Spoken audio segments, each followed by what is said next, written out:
3월 13일 금요일 새벽 예배 말씀을 함께 읽겠습니다. 누가복음 17장 1절부터 10절까지 말씀입니다.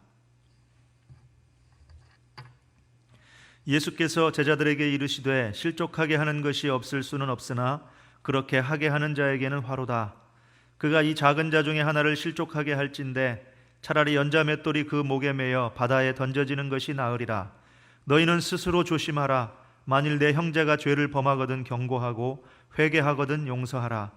만일 하루에 7번이라도 내게 죄를 짓고 7번 내게 돌아와 내가 회개하노라 하거든 너는 용서하라 하시더라. 사도들이 주께 여짜오되 우리에게 믿음을 더하소서 하니 주께서 이르시되 너희에게 겨자씨 한 알만한 믿음이 있었더라면 이 뽕나무더러 뿌리가 뽑혀 바다에 심기어라 하였을 것이요 그것이 너희에게 순종하였으리라. 너희 중 누구에게 밭을 갈거나 양을 치거나 하는 종이 있어 밭에서 돌아오면 그더러 곧 와 앉아서 먹으라 말할 자가 있느냐? 도리어 그더러 내 먹을 것을 준비하고 띠를 띠고 내가 먹고 마시는 동안에 수종 들고 너는 그 후에 먹고 마시라 하지 않겠느냐? 명한 대로 하였다고 종에게 감사하겠느냐?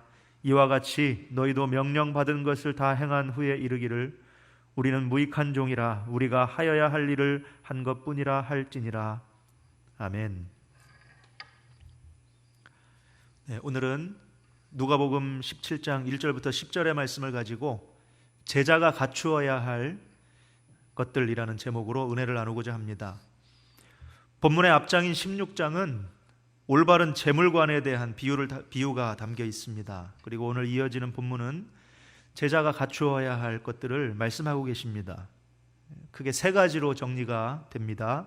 첫째는 제자는 용서함으로 실족시키는 일을 피해야 한다는 것입니다. 두 번째 제자의 덕목은 제자는 진실한 믿음을 가져야 한다는 것이고, 세 번째는 제자는 헌신하는 사람이어야 한다, 이렇게 말씀하고 계십니다. 그런데 이 말씀을 하시는 예수님의 표현이 조금 과격합니다. 2절에 보면 작은 자 중에 하나를 실족하게 하면 연자 맷돌이 그 목에 매여 바다에 던져지는 것이 낫다라고 말씀하시죠. 죽어 마땅하다, 이런 말씀입니다. 5절에 제자들이 우리에게 믿음을 더하소서라고 이렇게 요청을 했을 때 겨자씨 한 알만한 믿음에 대해서 말씀하십니다. 뽕나무더러 그 뿌리가 뽑혀 바다에 심기어라 해도 순종하였으리라, 이렇게 말씀하시고요. 또 세 번째 덕목에서는 종의 비유를 하고 계십니다. 종이 일을 하고 돌아와서는 자기도 배가 고프지만 주인을 먼저 챙기는 것이 마땅하지 않느냐, 그러고도 나는 무익한 종입니다 라고 말하는 것이 당연하다, 이렇게 이야기하십니다. 세 가지 모두 조금 과격한 그런 비유라는 생각이 들었습니다. 예수님이 왜 이렇게 말씀하셨을까? 여기에는 중요한 배경이 있습니다. 그것은 바리새인들을 염두에 두고 하신 말씀이기 때문입니다. 바리새인들은 실족하게 하는 일을 수도 없이 했습니다. 가난한 이들을 향해서 너희가 가난한 이유는 하나님께 죄를 지었기 때문이다, 이렇게 말하곤 했습니다. 고아와 과부는 하나님의 저주를 받은 사람들이라고 가르치기도 했습니다. 세리들을 비난하면서 자신들의 의로움을 내세웠던 그 바리새인들의 모습이죠. 자신들은 말씀을 잘 알고 잘 지키고 의로운 사람들이라고 생각한 것입니다. 그래서 다른 이들을 정죄함으로 실족하게 만들었습니다. 예수님이 보실 때 이것은 너무나 가슴 아픈 일이었습니다. 그래서 그들을 생각하고 말씀하실 때 좋은 말이 나갈 수가 없었을 것입니다. 겨자씨의 비유도 마찬가지죠. 바리새인들은 사람들이 많은 곳에서 큰 소리로 기도했습니다. 그것이 큰 믿음이라고 생각한 것입니다. 그래서 제자들이 예수님, 우리에게 믿음을 더해 주십시오 라고 구할 때 바리새인들이 하는 그 믿음의 행위들을 보고 그들이 구했겠지 않겠습니까? 예수님은 그것이 얼마나 헛된 것인지 말씀하시려고 그 작은 겨자씨 한 알만한 믿음을 이야기하신 것입니다. 바리새인들은 돈을 좋아하는 현세적인 믿음을 가졌습니다. 그들에게는 당장 눈에 보이는 결과, 당장 눈에 보이는 돈, 이것이 중요했던 것이죠. 이 바리새인들은 천국을 중요하게 생각하지 않았습니다. 결국은 천국을 믿지 않은 것과 같은 것입니다. 마지막에 나오는 종의 비유에서도 그렇습니다. 우리는 무익한 종입니다. 이런 고백은 바리새인들에게는 불가능한 일입니다. 이 바리새인들의 마인드는 부자의 마인드였고 주인의 마인드였던 것입니다. 그러니까 남들 앞에 부자처럼 보이고 지식이 높은 사람처럼 보이고 의로운 사람이라고 보여지는 것을 그들은 좋아했던 것이죠. 우리의 주인 되신 하나님 앞에 헌신하는 것, 아마 그들에게는 큰 관심 사항이 아니었을 것입니다. 왜 예수님께서 이렇게 과격하게 대답을 하셨는지 이러한 배경을 알고 나면 조금 이해가 되었습니다. 예수님은 실족하지 않게 하는 일과 다른 사람을 용서하는 것을 하나로 묶어서 이야기하셨습니다. 실족하지 않게 하는 일은 그들을 용서하는 그런 실제적인 행위로 나타나야 한다, 이런 뜻입니다. 여러분, 신천지가 우리 사회에 미치는 악영향이 너무나 크죠. 교회가 무너지는 일들도 수없이 일어나고 있습니다. 그리고 가정이 큰 아픔을 겪고 있습니다. 지금은 온 나라가 고통을 겪고 있죠. 만약에 이 시기가 지나가고 우리가 신천지를 용서할 수 있을까요? 여러분, 제자의 삶은 인간적인 생각과의 싸움입니다. 우리의 육신의 생각과의 싸움이 바로 제자로 살아가는 삶입니다. 하나님은 우리를 용서하시는 분인데 용서와 가장 거리가 먼 것 바로 사단이죠.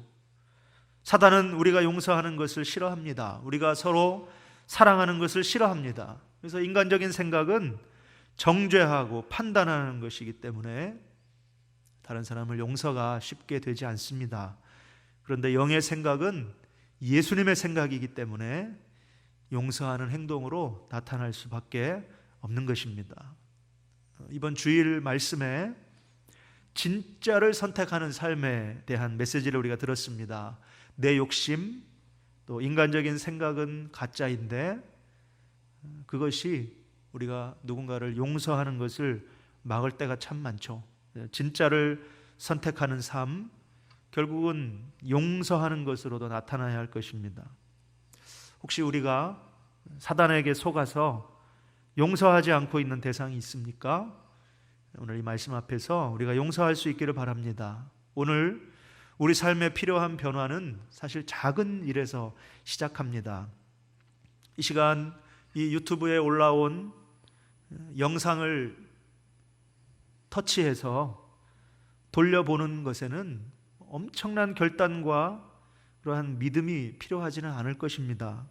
그런데 어떤 사람에게는 그것이 바다를 건너는 만큼 어렵기도 한 일입니다. 예수님의 제자는 말씀을 가까이 하는 그런 작은 일부터 행하는 사람이라고 생각이 드는데요.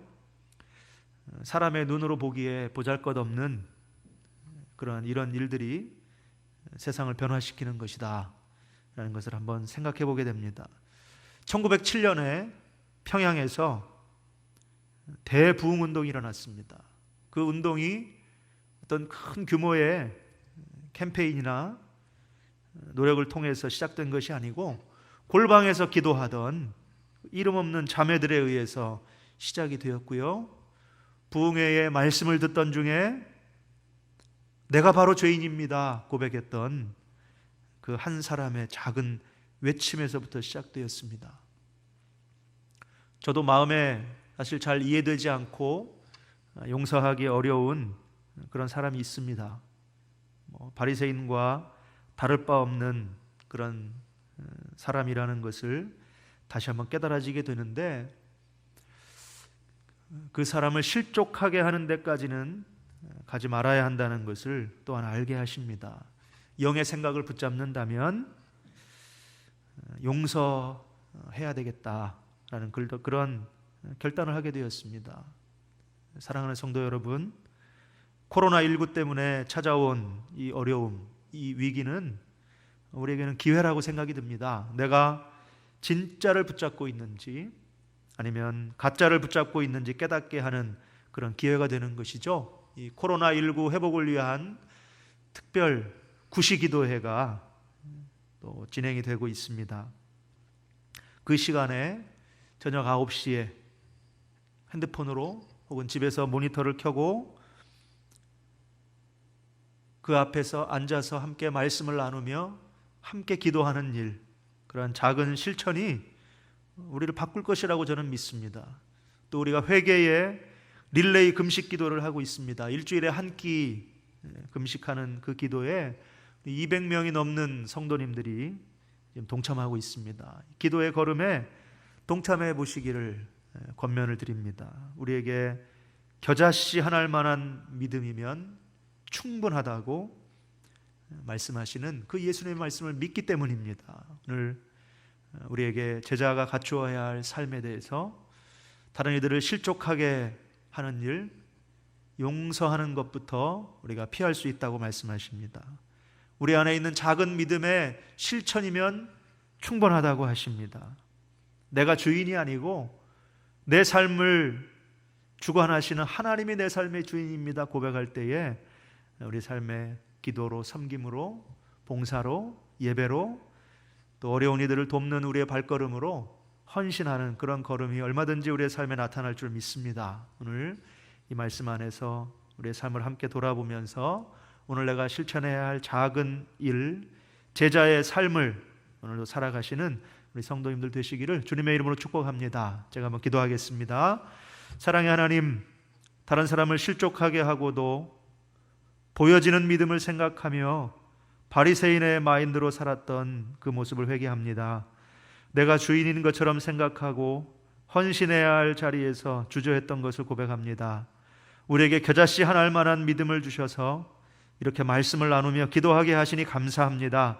우리의 작은 순종이 산을 옮기고 기적을 만들어낼 줄 믿습니다. 코로나19로 고통당하는 많은 이들을 기억하시고 다른 사람을 탓하고 정죄하기 이전에 나 자신의 죄를 돌아보며 회개하는 시간이 되게 하여 주옵소서. 오늘 하루도 주님 은혜 안에 거하며 제자의 삶의 걸음 한 걸음 순종하는 그런 하나님의 사람들 되게 하여 주옵소서. 예수님의 이름으로 기도하옵나이다.